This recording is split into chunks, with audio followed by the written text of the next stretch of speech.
really nice out.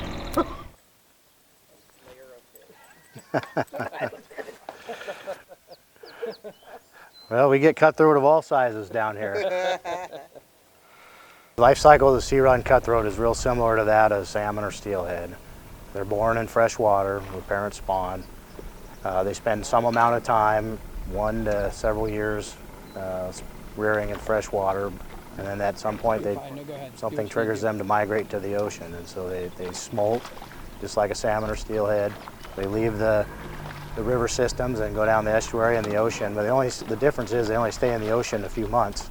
They turn right around and come back in, and this is the time of year, we're in the middle of July, and they're really coming through the tidal areas and starting on their migration back upstream to eventually spawn later this winter. Well, they're a very fun fish to fish for. It is a low volume fishery though. They should not have high expectations to catch large numbers of fish in a day, although some days can happen that way. They should expect to have a little bit of peace and quiet and be out in a good environment and have some fun at the same time catching a few of these fish. They can range anywhere from a few inches up to over 20 inches, sometimes as much as 2 feet long. So your typical fish is going to be like a 12 to 14 incher, pretty nice fat little fish, and they're a lot of fun when you do get a hold of them. There's a wide range of variability in these fish. They can be the easiest ones, practically jumping on your hook every cast, and they can be the most frustrating ones ever. They'll follow your lure, they'll show you they're there, but they're just not in the mood to bite.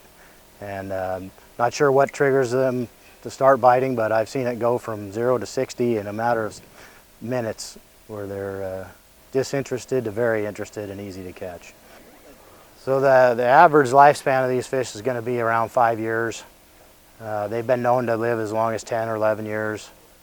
But relatively short-lived, similar to other salmon species and steelhead. Down here in the tidal area, they tend to be related to structure, not as much depth, although a little bit of depth gives them some cover as well. But as you can see, we're casting towards various wood debris. That's a really common place to find them. If you get further upstream into some of the river environments, it's more riffles, head of riffles. They do relate to some wood structure as well, boulders, more of a variety up there. Down here, it's less of that type of environment and more of a tidal influence where the water's going up and down in cycles.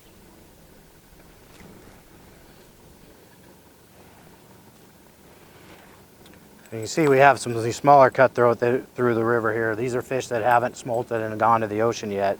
They're simply using these tidal areas to grow up first.